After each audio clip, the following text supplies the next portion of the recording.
Despite becoming more and more popular every year, there is still one question that is commonly debated by both critics and consumers. Are video games art? Regardless, something that people can usually universally agree on is that video games have the potential to tell amazing stories that other types of entertainment aren't able to do so in the same way. Video games have some of the most imaginative and beautiful worlds ever made in media, yet many people still stereotype video games to be brainless, simple, or unimportant. Why are so many people resistant to potentially viewing video games as an art form? What are some advantages that video games have over things like film, music, or literature? What are some similarities that can be found between iconic games that are heavily praised? Join us as we talk about these questions and more on today's episode of The Rundown. What's up, guys? Welcome to episode 5 of The Rundown. I'm Sam. I'm Will. I'm Emma. And let's get right into it. Today we're going to be talking about storytelling, world building, and games as an art form. Let's start off with, video games as a medium versus like things like film and music and all that. I think that, games are as much an art form as anything else because, I think of soundtracks and the graphics and storytelling and all that, and all of those individually are considered art forms, but... Yeah. Because I know there are examples of games like I think like Super Mario Galaxy that had full symphony orchestras for the soundtrack and things like that. As like in a different just individually, I think anybody would agree that like an orchestra playing original music is a form of art. But I think for a lot of people, the moment you can kind of interact with it, it all of a sudden becomes up for debate or no longer valid. I think people start, thinking negatively of it once you start, people start thinking, video games are just, you're just going around shooting people and stuff like that. But then when you really think about it, like Sam said with the whole soundtrack thing, in addition to the soundtracks, you also have so many cinematics in games, and those are directed. They've cinematographers working on these games, breaking apart these scenes, building them up, all of that stuff. And you have all of these different components that are in movies, in shows, in all these other forms of media that are also in games. So it's a little bit disheartening to see that people immediately disregard video games, I guess, as an art form, because it's something that people, are sitting down and they're interacting with more actively than any show or media and stuff like that. Yeah. So. And I think another thing is there's techniques that are kind of used in what's it called, movie making, animated movie making, because I know there's what's it called, the things, the face things you put on your face so that you can kind of match up the emotions of the characters and everything, all the facial movements. Yeah, and there are a bunch of video games that use that too. Yeah, I think one of the examples that comes to mind right away is the Last of Us franchise. So in both the first game and in the second game, essentially the way they did it is they would just put dots all over the bodies and faces of these actors, even some animals, to capture their emotions, and they would record their emotions and how they speak, everything down to how they blink, pretty much. And they transfer that over into the video games, and that allows for actors to give just as moving performances as movies or shows in these games. And it even allows for an entirely, I guess, new form of acting, because some of these voice actors, what they're portraying doesn't match up with what's actually shown, in the sense that their appearances are completely different. So you can get the characters to look even more specific, even more, fitting for the world that they're in. And you can achieve completely different things with that sort of a thing. And it's really incredible. I think that kind of ties into one of the things I wanted to talk about, and how I guess video games are becoming more and more of a cinematic experience. Yeah. And you have these script writers and these actors all working on this all at once. And especially with the motion capture, these actors have so many new ways to portray a character. And I think Until Dawn was one of the first games that made all the characters in the game look exactly like the real life actors. Yeah. And that's becoming more and more of a frequent thing. And I know in the game Death Stranding, Norman Reedus plays the main character, it looks exactly like him in real life. Yeah, they definitely have a bunch of A-listers getting involved in games now. I think it's, it goes to show that video games are becoming more of an accepted quote unquote art form. And yeah, they're really getting a bunch of famous people. Like the actress for Trinity in The Matrix, Carrie-Anne Moss, she was in Horizon Forbidden West, which came out just a couple months ago. Angela Bassett was in that game as well. She was in Black Panther, for example. She's been in a bunch of other movies, but also in Until Dawn, there were several recognizable actors. Like there was an actress who was on Nashville. I don't remember her name. I think Rami Malek was in that's his Until name. Dawn. I was trying to remember his name.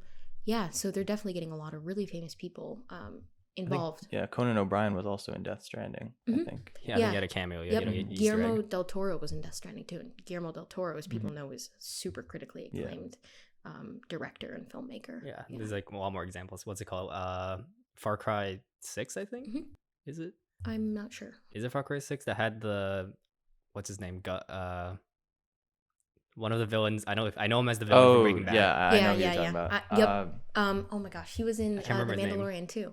I don't remember his name. Oh, I don't remember his name either. But yeah, he's like a really yeah. I think it's Far Cry. It is Far Cry 6. It's the most recent one. Yeah, and he's like the main villain and everything. That was like a really big thing. There's like a lot of examples of things like that happening. He is definitely a very famous actor. Oh, I know his name. It's can't not remember coming to me. Just Giovanni. I don't know. Giancarlo Esposito. Yes. Never mind. Yep. I wasn't close at all. But then I know what's it called? I think something we kind of talked about was like how video games are kind of becoming more like an accepted art form. And because like I think one of the biggest reasons why a lot of people are kind of against it is because like when it first started, video games were like, you know, things like Pong or like I don't know, like Pac-Man or like really simple games, and kind of like because I think in the beginning video games weren't like protected under the freedom of speech or something, because like they saw it as like not a way for you to even be able to like express any ideas or anything at all. And then like I think it was when like Mortal Kombat came out and how like realistic violence and a bunch of other things that like people's perception started changing. Yeah, I think. Sorry, go ahead. Okay, I was gonna say I think like and then like go kind of building off of like storytelling in video games. I think it was maybe like Mass Effect that kind of like changed things a lot, because they had like start introducing like making choices in video games that actually kind of like affect like character deaths and like the story and everything and all that. And then, like I think like Telltale Games kind of like pushed it even further after. Yeah, I definitely think like the emergence of games that really started to focus on, I guess, you know, telling a story was in the early 2000s, I would say. Like a bunch of the Resident Evil games came out then, and they've been making remakes of them because you know, the stories are so powerful. I was actually talking to someone, I think it was like in their maybe like mid 30s, maybe even 40s, and they were saying things like you know, how back when they were my age, they were playing the Resident Evil games and how they were really enjoying them, and they can't even imagine what it's like to experience them now when they're all remade with the graphics and you know, pretty much like completely improved. And it just goes to show that video games can tell stories that have impacts that last for that many years, that someone is, you know, who's maybe 20 years my senior is bringing it up to me. So I think it's cool how it connects generations. Yeah. Like and I know we're talking a lot about how the graphics of games and motion capture have helped them become more of a cinematic experience and more of an art form, but I don't think you necessarily need great graphics you don't need them. or anything to tell a good story or to have it be a great experience. Like I know Hades, which is a very critically acclaimed indie game that came out a couple years ago. That has very simple graphics, but it tells a really great story. Yeah, I definitely agree, especially because I remember a couple years ago I was watching Markiplier play a Let's Play of the game. I think it's called 400 Years. It's a 2-dimensional game, and it's a very short game too. And at this point, I don't even remember the details of the story, but I remember after I watched it, I kind of just sat there thinking about it, and it was incredibly moving. Markiplier was crying after finishing the game. And that just definitely goes to show that video games are just as capable of delivering impactful stories, no matter their graphics. I think even if video games aren't considered an art form, to like at the end of the day, they still are able to deliver like a message or like tell stories really impactfully.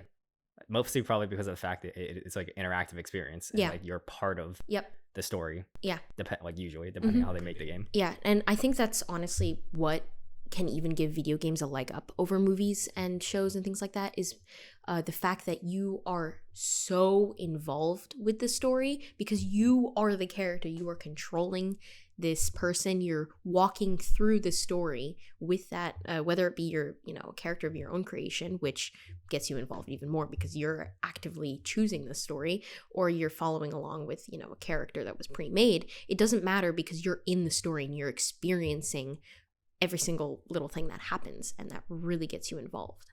A game that makes me really think about being connected to the character was A Way Out. When we played that together, yeah, Sam. yeah, Way Out. Yeah, That was really good. That game was really good because A Way Out is basically a 2-player co-op game. Yeah. Where you're both playing as these characters that are trying to break out of jail, and they yeah, break out and then and then they try to on the run and trying to find people and stuff.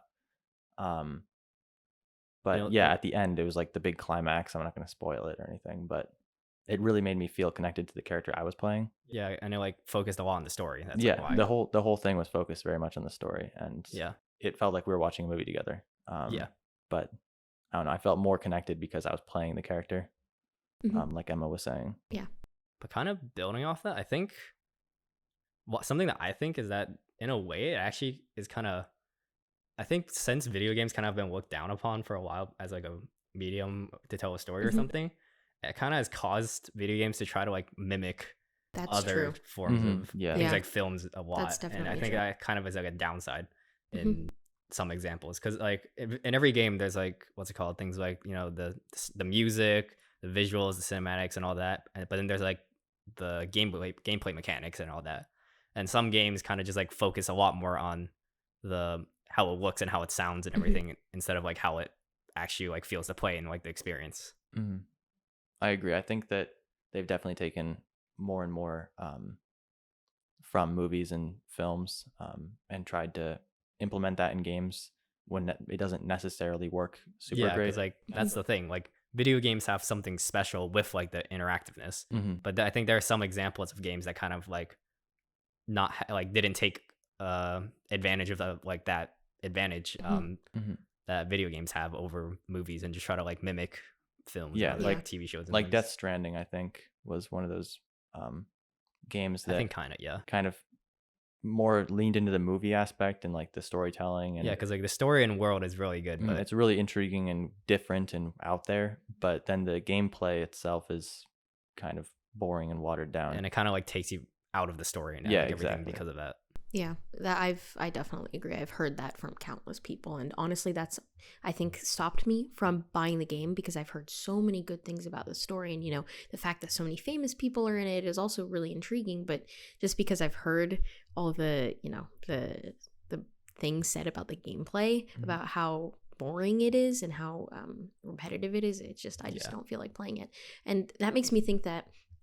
Yes, video games have that leg up because they have so much more that they can explore with what they have. But that also reminds me that it's such a difficult balance. Yeah. And it's that makes it such that when a video game company or developer, whoever really nails it, it really makes for an incredible experience because it's so difficult to balance it. And when they do, it's phenomenal. Because I think like, what's it called? I mentioned like Telltale Games earlier, but like The Walking Dead, when that series came out, I think the first one, they had a really good balance between like feeling like you are still playing a game, but like you're in control of the story. Yeah. And that's kind of like another topic. I think a lot of time choices that you make in video games are kind of like illusion. Yeah. Like you don't actually have that much of a choice a lot of time. I would say there's like two different genres, or you can break it up into two groups, which is stories that are predetermined that have a singular ending, for example, versus stories where your decisions throughout the entirety of the game and lead to something, bring you to something. Yeah. Like I think, what comes to mind when I think of a choice in video games is immediately The Witcher 3, because that game has so many different endings. I think it's at least like 7 or 8, and it's an incredibly long game. And players probably don't even realize that some of the decisions that they make do actually impact what ending they get. It's so many little things go into it, and the story is so interconnected and interwoven. Like there's so many different places that you can go, and it's really incredible. I think that was a way that like games evolved and like really positive direction, because I think like when Mass Effect came out, Mhm. it had things like choice and everything, but it was kind of just like depending on what choice you make, either like either like A lives or B lives, or Yeah. like either A happens or B happens. Yeah. It's like really kind of like Mhm. simple choices and consequences. Yeah. But then it evolved to the point where it's like a lot of small choices Yeah. and like combinations of everything Yeah. kind of make like really like nuanced Mhm. decisions and Yeah. all that happen. And like I think in The Witcher, in not counting the DLCs, in the main base game, it's at least maybe 100 hours long, and there are maybe 4 or 5 different big endings, but within those endings there's so many different little variations. And when Yeah. I say little, I mean like a character death, for example. So when you think about that, that's not really that little, but there's still just so many different levels of complexity to yeah, it these could just be endings. like the smallest action ever, Yeah. but like you don't know if it like will actually end Yep. up affecting something. Without spoiling the ending, one of the smallest things that I can think of is so the way that Geralt, who's the main character in The Witcher 3, interacts with Ciri, who's also one of the lead characters, pretty much he's kind of almost like her father figure, and something that impacts one of the endings is whether or not you choose dialogue options that are more of like laid back dad versus a strict dad type thing, and that actually really leads to severe and not severe consequences at the end of the game. It's really crazy to see how super trivial stuff like that leads to something Yeah. serious. And that might seem weird, you know, like, oh, something that small is leading to something, you know, that severe at the end. It makes sense. It does when make when you sense, yeah. finish the game, it makes perfect sense. And it's so incredible when they're able to balance that, because it's really the little things that lead up and build to such a big, you know, I guess like masterpiece of a game. Yeah. Yeah, I think that's the main advantage that video games have over other media, like we've been saying, is how immersed you can get and how many different choices you can have that impact the story. Because, I mean, I think of when I'm watching a movie's only like 2 hours long, and sometimes I get bored watching a movie. Yeah. Yeah. And it's really difficult to try to keep a viewer's attention for that long. But when you're in a game, I feel like it's much easier to keep your player interested for a much longer period of time. Yeah. Yep. Because I think like A Way Out was like maybe 5 hours. Yeah, Way Out wasn't that long, but it was like It was longer than a movie. It felt short also. Yeah. That honestly reminds me of like The Last of Us and The Last of Us Part 2, which I would say for the most part are more cinematic games than some other RPGs, but really what made them such, I guess, like critically acclaimed games was the fact that the transitions between the cinematics and the gameplay were extremely smooth. So I guess something that I can think of from the second game right off the bat is there's you know, like a big fight scene and arguments in cinematics, and the camera just pans really smoothly over into pretty much gameplay, and you're switching through, you know, chasing the antagonist and going back into cinematics. And because of how fluid the transitions are, and because, you know, you're controlling the character during some points, you're always on the edge of your seat interacting, playing the game, because, you know, it's pulling you in and out appropriately and in a very well balanced way. I think that's a very tough, like little nuanced part of making games that's kind of difficult to nail down, because sometimes it'll be very difficult to know like when to cut from gameplay to a cutscene, and it can feel kind of weird and sudden sometimes. But some games really nail that, in that you're playing the game and then in a cutscene back and forth, and it feels all very smooth. Yeah. All right, do you guys want to talk a little more about like storytelling in games and what games you think have great stories? Yeah, because I think like one of the biggest things that we talked about was like there are a bunch of, or the games that we all mentioned kind of like do a really good job of like world building and like setting up like the environment and everything, and kind of just making you feel like lost in a alternate like world and all that. Yeah, I think that's another thing. This just came to mind, that video games can, I guess, improve upon even more so than movies and shows is environmental storytelling. So like essentially the design of the world around the player. And I feel like especially in open world games that are so expansive and you can just roam around everywhere, the littlest details really do add to the experience. So I guess one of the things that I can think of right off the bat is in Horizon Forbidden West. Aloy, who's the main character, she's going out into a new unexplored area, which is as you know, as the player, we know it's the ruins of Western America, so like Las Vegas, California, stuff like that. And there's these tribes that live there now, these human tribes, and they've managed to incorporate the ruins of, this, former modern civilization, and incorporate it into these tribes in such a way that you wouldn't even notice that it's, I guess, adding to the ambiance or the scene. So one of the things I can think of is one of the tribes that Aloy encounters, they not really worship, but they really look up to these fallen modern day soldiers who fought in this big war in the game. And they find like these voice recordings and holograms from them. And I never noticed this until I read about it in an article. But the way that the game developers and game designers reflected that is the holograms, they're glitchy and they're broken and they have jagged edges on them. And if you actually look at the architecture of the tribe's like designs and buildings, everything is super jagged. They have like blurry lines on the edges. And I always thought that was because, the tribe is, they're very not violent, but they have like arena fights. They're very tough, and I always thought it was because of that. But it's just like the little extra layer of knowing that they're incorporating the game developers were able to incorporate that. I find that really, really impressive because it's such a small detail that completely went over my head. But now knowing it, I'm really impressed. I think games have become more and more atmospheric and try really hard to keep you immersed in their environment.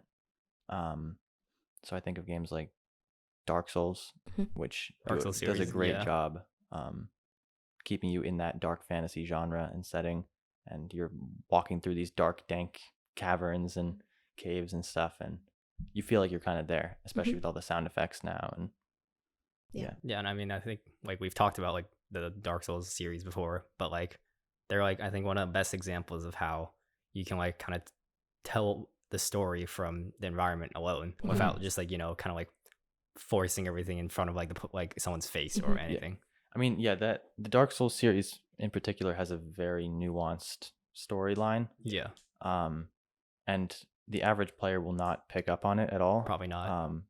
But if you read item descriptions and really like unpack what different NPCs are saying in their dialogue, you are able to piece together a story that is really extensive and widespread and goes from game to game, but you don't realize it on your first playthrough, and you kind of have to go through things intentionally intentionally looking for the story, but when you do find it, it's there, and it's really impressive.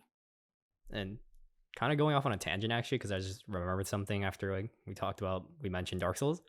I think this is pretty debatable, but honestly for video games, I think another part of a video game that can be like an art almost is just like the gameplay itself, because like I know Dark Souls, like we've talked about how like the idea was for the game to be like super difficult and like but like still fair. And I think when Miyazaki designed the game, he had like 5 core principles that he like always followed for everything. I don't remember all of them, but I know those things like every time you like fail, every time you die, the reason should be clear, and it's like every time you die, it should like be because of something that was like in your control. It shouldn't be like something that's unfair.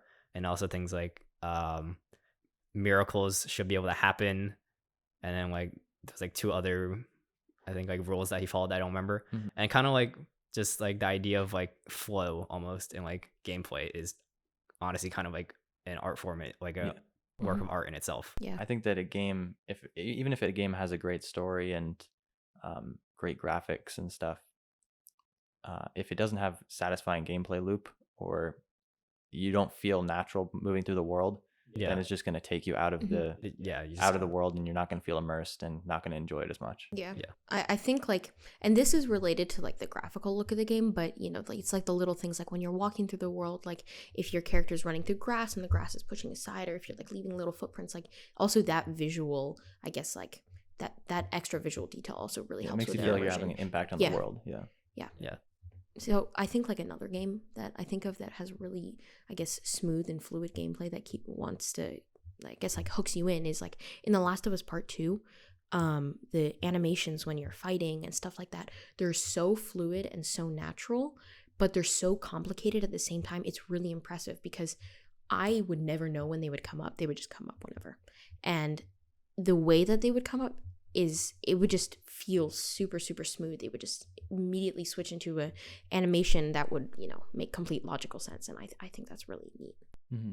I think my favorite games, storytelling wise, are the ones that you can get as interested and in depth into it as you want. Or you can just take the game at face value and enjoy the gameplay. Like we were talking about Dark Souls, and then also Halo. Halo is a game where it's like you can either just see it as running around shooting aliens, or you can actually get really invested in the lore and the storytelling. Yeah, because the story for Halo is like there's a pretty crazy. in-depth story, and it stretches really deep into the game. Yeah, that makes me think of, I mentioned both these games already, but when I think of games where you could take the main story on its own, it's like The Witcher 3 and both of the Horizon games, because all throughout these expansive open worlds, you have these little relics scattered through optional interactions and side quests with non-playable characters and all this stuff. But at the end of the day, the story is able to stand alone, and I think that's really impressive. But then you have that option to go seek out a deeper level of, whether it be further complexities to the main story that are optional, or even entirely new mini stories that you could explore. And it's that option that I think is really, really great, because it lets you get as invested and as engrossed in the story as you want. So you essentially get to get as much enjoyment out of it as you choose. That's the biggest thing for me is being able to get into a game as you want. And if you're really invested in it and you really like it, then you can pour hours into unpacking every single thing they do. Yep. And I think, honestly, this is going back a little bit, but for me, one of the very first game that I played that was like that, and I honestly think it was pretty genre defining, is the Elder Scrolls V Skyrim. That game, I think, really set the pace for open world storytelling games, where you either can completely focus on the main story, or you can go run around on your own and explore whatever you like, because that game, it just really set up all the little different options and routes that you can take. I think Skyrim, definitely redefined that open world RPG genre. Yeah. And a lot of games followed suit. Yeah. I think something I just randomly thought of kind of that is kind of goes back to what we were talking about before, like video games versus movies or something. I think one of the reasons why so there's like a bunch of films that are like made based off of video games, right? Yep. And I think like the large majority of them are like kind of like flops, like they don't do well at all. Yep. And I think one of the biggest reasons is because like the video games are popular because of like things like how immersive they can be and like the gameplay and all that. And then when they try to translate that into like a TV show or like a movie format, it just like loses its like the feel. Its charm. Yeah. I think there are countless examples of that. And then trying to think if there are any games that are based off of movies. I mean, The Witcher series they're based on the books, and the games are actually far more critically acclaimed than the show is.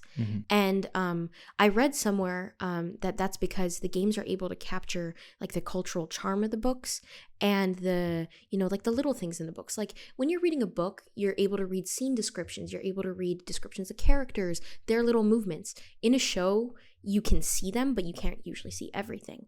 But in a game, when you're able to interact with it, on top of being able to see those things that you would in a show or a movie, it adds that extra level of depth that a show can't have. I mean, I feel like when you're watching a show, you're very much at the discretion of the director or whoever wants to show you what at any moment. But when you're in your game, you can go explore different things and see everything for yourself. Yeah, and that's probably why games like honestly a lot harder to make, because they have to like try to think of all the like possible scenarios and like situations that a player might like find themselves in, or like things that like the player might want to do. This is going off on a little tangent, but it what you said earlier about games, I guess games doing much better than their movie adaptations because of the gameplay and stuff like that. But I remember so I really liked the Last of Us series, and I thought, like the story was great, and I really think my dad would like it. So I tried watching on YouTube I guess they called them movie versions of the game.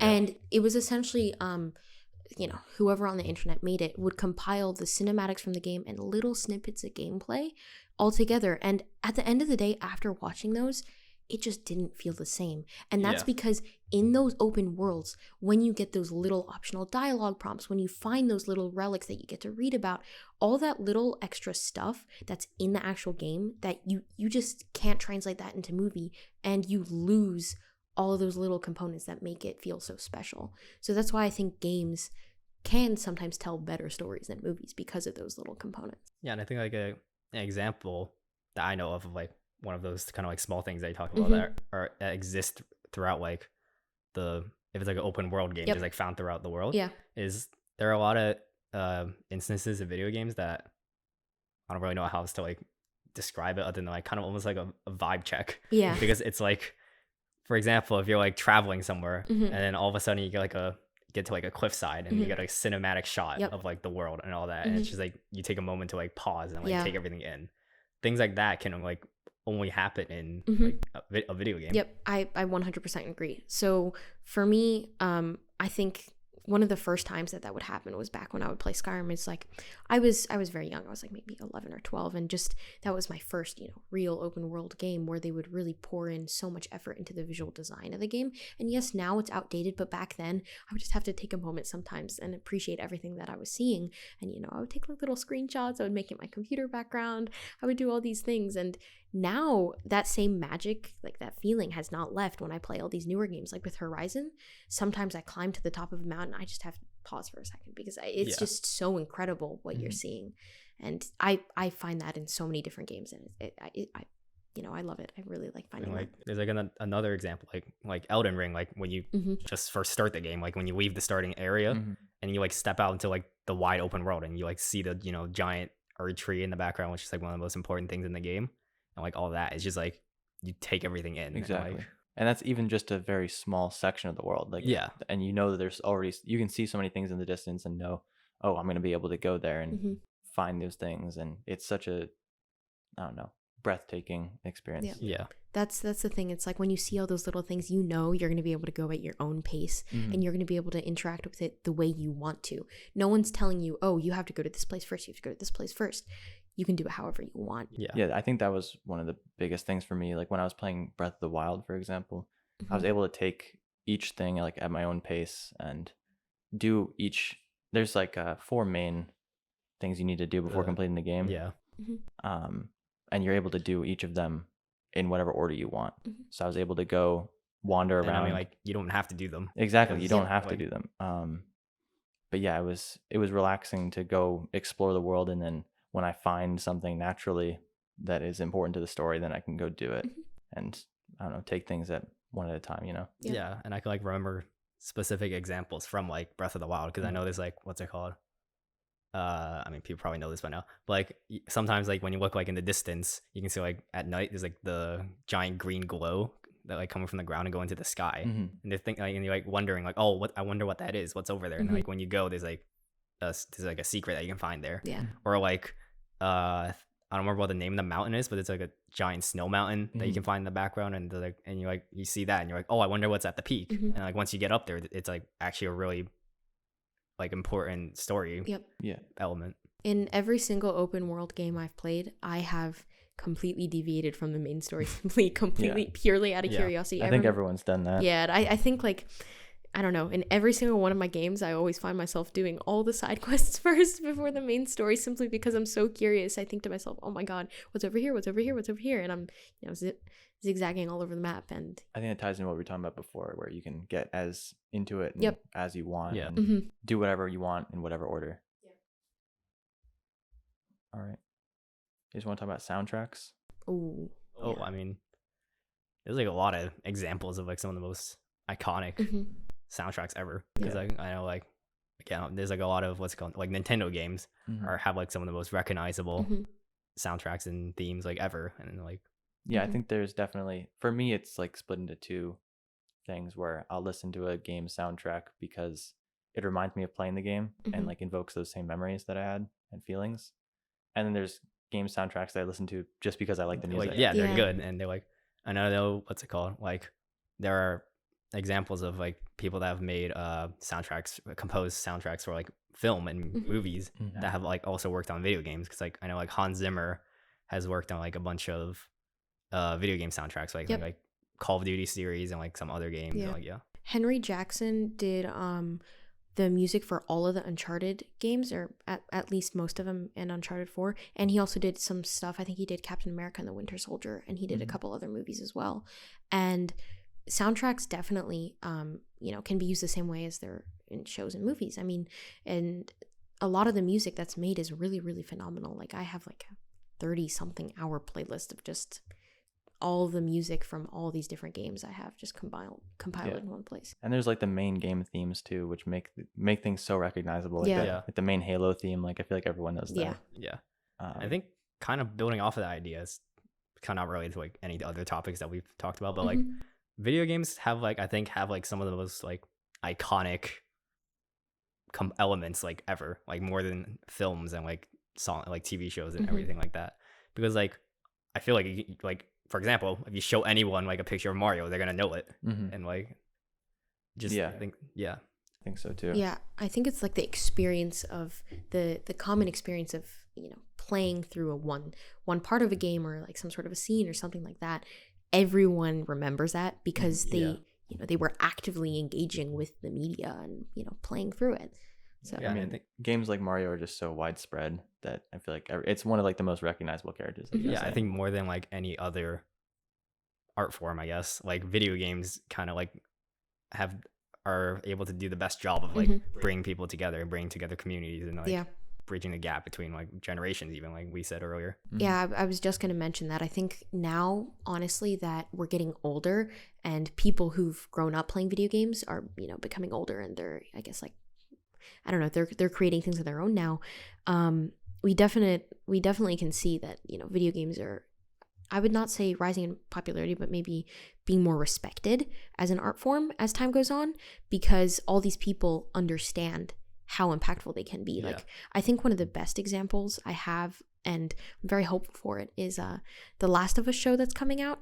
It's it looks like it's being created with a lot of care, and because the creators of the show are they're keeping in contact with the game creators. They're making sure that the actors are read up on everything, that they understand all the little things about the game that made it so great, that they're making the effort to translate that into the show. And I think that's just proof of the fact that video games are becoming more respected as an art form, is the fact that they're going through so much effort to preserve the how good this game is in the show. Yeah, I think to kind of like wrap it up to like something we talked about earlier, like I can't remember what I was gonna say. Wait, You gonna go into the video game reviews and no, there was something else. recommendations? Okay, we can go into that, but there's something else I wanted to talk about, but I can't remember. All right, well, we can go back to it if it Yeah. comes to you. Yeah. All right, anyone have a game that they would like to recommend? Or just like review and talk about. We could talk about Ace Attorney. I know you've played that. Yeah, but I think I'm try to remember what I was trying to say. Oh yeah, earlier. yeah, for sure. I'd be down to talk about Breath of the Wild. Did you ever play Breath of the Wild? No, I wish I could. Yeah, it is. Yeah. It's so such a good, great yeah. game. Basically, it's a very self-contained game because the Zelda franchise is so long and Yeah. has so much history to it. Mhm. But Oh, I remembered. I remember you what I was wanna gonna go? say. yeah, Okay. go ahead. Yeah. So I think earlier we talked about how like one of the hardest things to do in a game is to like tap the balance between what's it called, like gameplay mechanics and like the everything else, like I Yep. think what they usually call the motif Mhm. and all that. I think a lot of the times the people that kind of criticize video games Mhm. like haven't played any of the video games Yep. that they criticize, and I Mhm. think like to judge a video game without playing it is almost like, in a way, if you watch the movie without the soundtrack, like without the volume, Yeah. like you're missing a really big component that Yeah. like can tie everything together. Yeah. And I think that's Mhm. like something that a lot of people that criticize games do, like they don't play them. I think in order to actually have a like I guess like an opinion on whether games are good or not, is you actually need to try it. You can't just see someone else playing it for 5 minutes in your living room or something, think, oh no, that looks horrible. Yeah, I 'cause, like, don't. You're just like missing out Yeah. on like a very large chunk of it. Mhm. Like that's it. All right. Well, that was a good point. Yeah. Back on Breath of the Wild. Yeah, that game is very self-contained and has a Mhm. story that it can tell you within, I don't know, it probably took me like 50 hours to play I the whole mean, game. it takes a while. Yeah. Yeah. I mean, it's at your own pace too. Mhm. So like, yeah, someone can beat the game in like a Mhm. couple hours, but I don't know. I feel like I got the full experience after Yeah. playing for Yeah. around that 50-hour mark. I kind of tied to what you just brought up about people not liking video games and Breath of the Wild. And so I love RPGs and I've always wanted to play Breath of the Wild. But the reason that I can't is because I don't have a Nintendo Switch. And I think that's another reason why people are so quick to, I guess dislike video games, is because the reason why they've never tried it is because they're slightly more inaccessible than movies or shows, because you need the actual equipment and the consoles and the computers to play them. And I think, however, as our generation gets older, and a lot of us when we were younger have these consoles and have these different quote unquote toys that our parents got us, respect for video games and how many people who have played them will definitely increase. Yeah. I think that just reminded me of another kind of like idea that's again not related at all, really, actually. But like I think video games are some of like the hardest to preserve like Yep.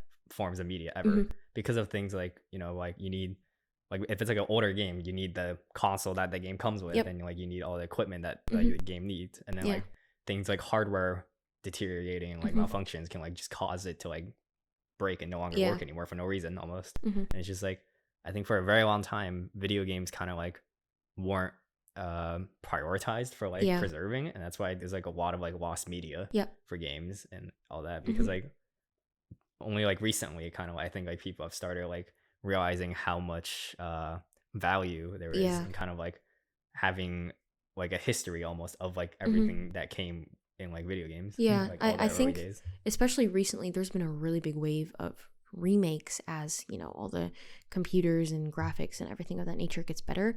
And I think that just goes to show that in a lot of the older games there's a lot of value in them that's worth resurfacing and bringing up again. And I think also a lot of the technology has made it such that you can go back and play those older games even if they're not up to the current standards. So like I know on the newest PS5 you can go back and play PS4 games, you can go back and play PS3 games. I think even with like they're adding backwards compatibility, as it's called, with PS1 and PS2 games too, and that spans like almost 30 years, a very very long time. So yeah, for sure. And I think that recently more and more people have realized how important that history is to keep. And more games are being downloaded and like made for emulators. Yep. So you don't need to go out and buy those old consoles and stuff. Yeah. I mean, like just like another example of kind of like lost media. I know there are like a lot of games that are like digital exclusive or like digital only, and then like once the service for them shut down, like they're gone forever. Like literally, they can never be accessed again almost. Because I know there's a lot of like I don't know like games that kind of are sold on Nintendo like consoles on like the store that are digital only, and then once the Nintendo kind of shuts down like the stores for those specific games, like no one can get them anymore. Like the people that have them still have them, but they're no longer accessible, just like that. It's crazy that they have so much power over the industry like that. Yeah. And they're just able to shut games down like that. Yeah.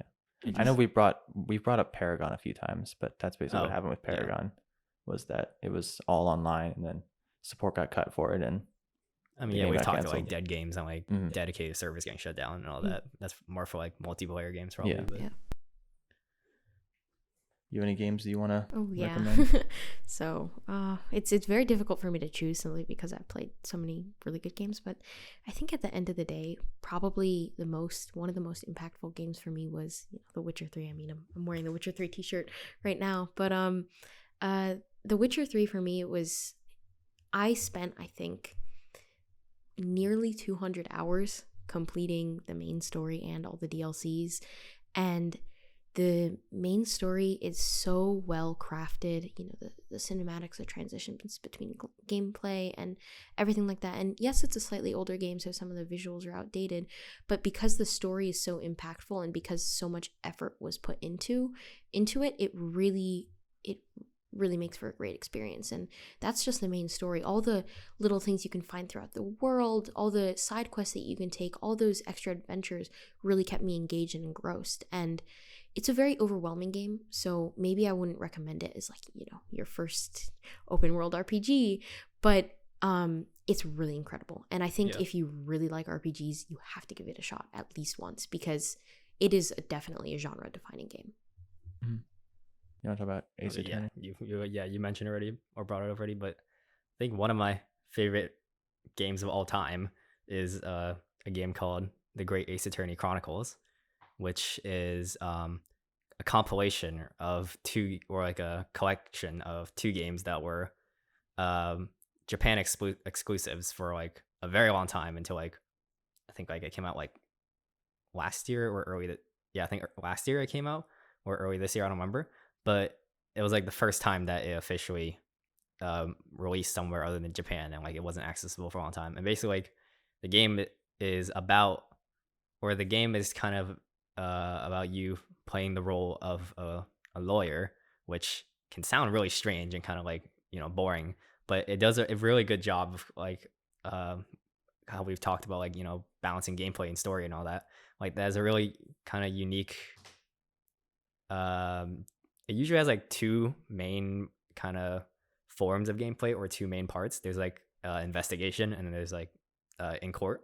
And I think it's just like, in general, the gameplay is super smooth and fun to like explore everything, and like the world building again, and like all the characters are really charming and amazing in like these games. And also just like they have some of the most like complicated but still engaging and smooth stories, like in a bunch of games I've ever played. Mm-hmm. And I think, again, like everything, like art, the world, and like soundtrack and all that is just super amazing for Great Ace Attorney. And I think like a lot of people kind of, it's like a really obscure game because of the concept of it. Like, you're playing as a lawyer, and like for Great Ace Attorney specifically, you're playing as a Japanese student that traveled to valedictorian London, I think it was. And it's just like a really unique setting like that and all that. And I think a lot of people just don't play the series because of how kind of judge it by its cover. Weird it is, but it's really, really good. I think with all three games that we mentioned, they're all very unique in their own way. But I guess like the uniting thing about all of them is that for like within each of their worlds, their soundtracks, their graphics, their look, their gameplay, everything enhances the experience and makes perfect sense for the story. They're all very different, but at the end of the day, everything that they have, I guess, like for the game or for the story makes perfect sense and works very well. Works together well. Yep. And nothing kind of like is like feels forced or like feels out of place or anything. Yeah, for sure. Is that all? I think so. Is that all? Yeah. All right. Thank you guys for tuning in, and we'll see you guys in the next episode. Yep. And thank you for Thank you, Emma. Damn, you forgot. Sorry. See you in the next one.